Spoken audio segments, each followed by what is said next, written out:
Hey guys, welcome to your YouTube channel where we talk all about gate. Welcome back, and we are studying DBMS and we are still trying to understand normalization properly.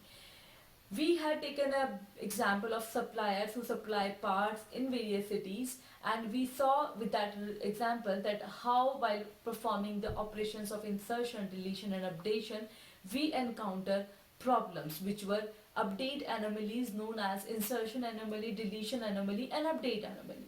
Okay, so we had seen that redundancy was the root cause for all the problems to be there, and we ultimately come to the conclusion that the grouping of attributes in a design, in the table or in the relation schema it was inappropriate, and which was causing redundancy and which was causing the anomalies. Okay, so now let's try to change the design of the table. Let's group attributes together but in different manner. Okay, if at all you don't remember the example we had taken, then let me show you again. So here is that example where we took the supplier part city table, and these were the attributes and these were the tuples, and we had seen by performing these three operations, these anomalies were present due to the redundancy, and the redundancy was present due to the design of the table. I mean, everybody talks about that the grassroots level problem is redundancy, that is the cause, but nobody tells that why redundancy is coming up. It's coming up because there is a flaw in the design. There is a problem in the grouping of the attributes together. You cannot put each and every entity together in a single table. Right? Entities are supposed to be with their attributes and with their values in their own tables. Then if you want to make relations among the entities, then you can make views or you can make separate tables for that. Okay, so now this example is right here, and I'll take you back for the solution. So that grouping of multiple attributes into a single relation R, we have taken the functional dependency and we have divided that into two groups. Okay, we have made two groups, one is R1 and the other is R2. The insertion problem was that we wanted to insert the supplier and the city detail, but we did not have the part detail with us, okay, because it was not supplying any parts yet. So we thought, why not suppliers and parts information should be kept separately, their relation among the entity supplier and among the entity part. Let's keep it separately, and let's put supplier with their cities together in one table. Okay, so I have taken supplier number, city, status here in R1, and supplier number, part number, quantity here in another relation R2. Accordingly, because they have got divided, so the functional dependencies have to go to each of the relation. Here the two functional dependencies are supplier number determines the value of city and status, and city determines the value of status. Here supplier number, part number determines the value of quantity. If I have to find out the key quickly, then we can see right here that supply number identifies each and everything, determines everything. So supply number is the key here, and here supply number, part number determines the value of quantity. So together this and this becomes a key. I'm so bad at putting the straight lines also. So this becomes a key. Okay.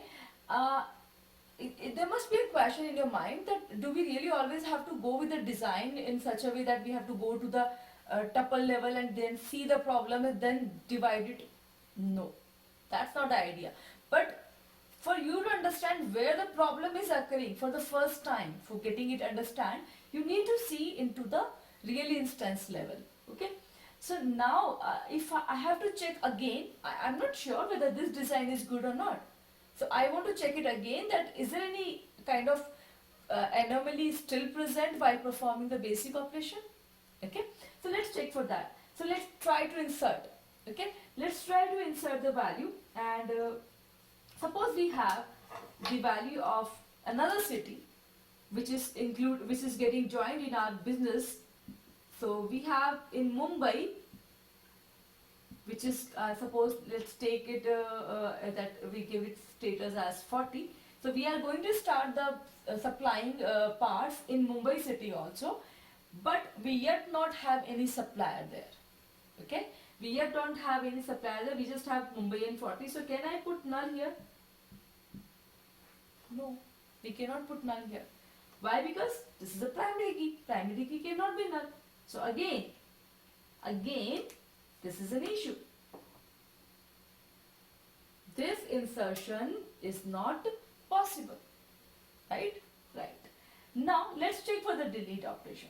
If at all I want to delete, suppose we are closing the operation from or supplier 2 is closing its operations. Supplier 2 do not want to supply anything, it's coming out of the business now. So we want to delete this. In order to delete this, we have to delete this. In order to delete this, what we are losing? We are also losing the details about the city Bangalore. Supplier 2 wants to go, may go. But why do we need to lose the value of Bangalore? Because supplier and the city are connected together in the table, so we will have to lose this data. So that's the problem while deletion is getting performed. So insertion anomaly and initial anomaly we have seen. Now let's look for the updation. Redundancy, Hyderabad 10, Hyderabad 10. For every time you are putting the city for the supplier, you are repeating its status value. So maybe thousands of records and some hundreds of times Hyderabad is coming out, so thousands of times Hyderabad is coming out, so every time 10 will come. If I have to update that 1000 value has to get updated. If it on none of the value, single value is not updated, then it's again inconsistency. So kind of I can see still there is an insertion anomaly, still there is a sort of deletion anomaly, and still there is a updation anomaly. So all the three types of anomalies are present right here in this one. Let's check for this one. If we want to just insert, if we just want to add a new supplier who does not supply any parts, we really need not to go there. We can do that thing right here, right? If supply, like in the parent table we had seen that we just had the supplier, but we did not have the parts. But we could not enter that because parts were essential to be entered. But here in this table you don't need to make entry unless the supplier is supplying the parts. Okay, so there is no insertion problem. Right now, if we want to delete any part information, like we wanted in the parent, we want to delete the part 4 information. If we want to delete the part information, we can do that. We will not lose the supplier data because S2 is already stored here with the supplier information. So if we have to delete this tuple, we can do that one also. No problem, because this will not be going anywhere. We still have the information about the supplier with its city details. So this supplier, this part information can be easily deleted. Again, there is no problem in terms of updation. So this one is actually free from all the types of anomalies, and so we can say this is already a normalized data. This design has no problems, and this design is normalized data. Okay. Now here for this one, we can quickly go up and make another grouping of data and make new tables out of it. How? Let's just see it. Now you see the relation R1, which is still had update anomalies, all the three types of anomalies. We have further divided it into R3 and R4, where we have taken supplier number with the city and city with the status. Okay, so here in this particular case, we have got two relations which are binary in nature. That means they have just two attributes. Okay, so now further, if you check for any kind of anomalies, you won't find it, because city information is separated and supplier information with city is separated. Okay, so we had taken big relation R, where the 5 attributes were there, details about supplier, parts and cities were present, a lot of anomalies and redundancy was present. Then we came up to the dividation part, and we grouped them into two separate relations. One was free of anomaly, but the other one still had the anomalies, which we further divided into two more. So ultimately the big one relation has got divided into three relations. One is R2, the other is R3, and the other is R4. We came to this conclusion by looking at the instance and the tuples and the data into the relation, and then we made our analysis and then did the normalization. But this is not the way we have to go further. Always the policy is that we should make use of the functional dependencies present in your parent relation, and then with the help of functional dependency we should be able to analyze that what kind of issues are present in this particular relation design, and then we should be able to eradicate that by dividing into further smaller relations. But this analysis has to be done on the functional dependency level only, not when you have inserted data and you have gone to the physical implementation level. Okay, then you have to ultimately, like, you have stored everything into the database and then again you have to change everything. That's not the approach, right? So and that thing which I'm talking about as with the help of functional dependency is done by the proper use of normal forms. Okay, so now in the continued video we will in the coming video we will see proper definition of normalization and how normalization is performed using the functional dependency as a basic tool who defines various types of normal forms. Okay, there will be types of functional dependency. We will categorize functional dependencies into further categories, that this is this type of functional dependency, and if a relation has this type of functional dependency, then it has, this is into this particular normal form. Okay, so now in the further video I'm going to define each and everything in an order, and then it will be more clear for you to understand it. I hope this part is clear to its level.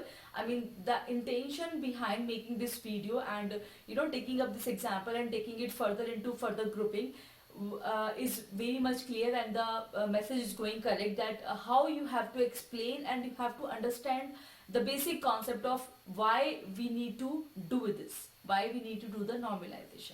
And I'm putting this much emphasis on it so that you are not prepared only for your GATE exam, also you are prepared for any interviews, anywhere you have to face questions about the database or about computer science, where you can visualize and connect concepts and answer yourself. You can show that you don't really have to know, you can show that you don't only know the how to find out the normal form of the given relation, but also you know why this relation is in this normal form.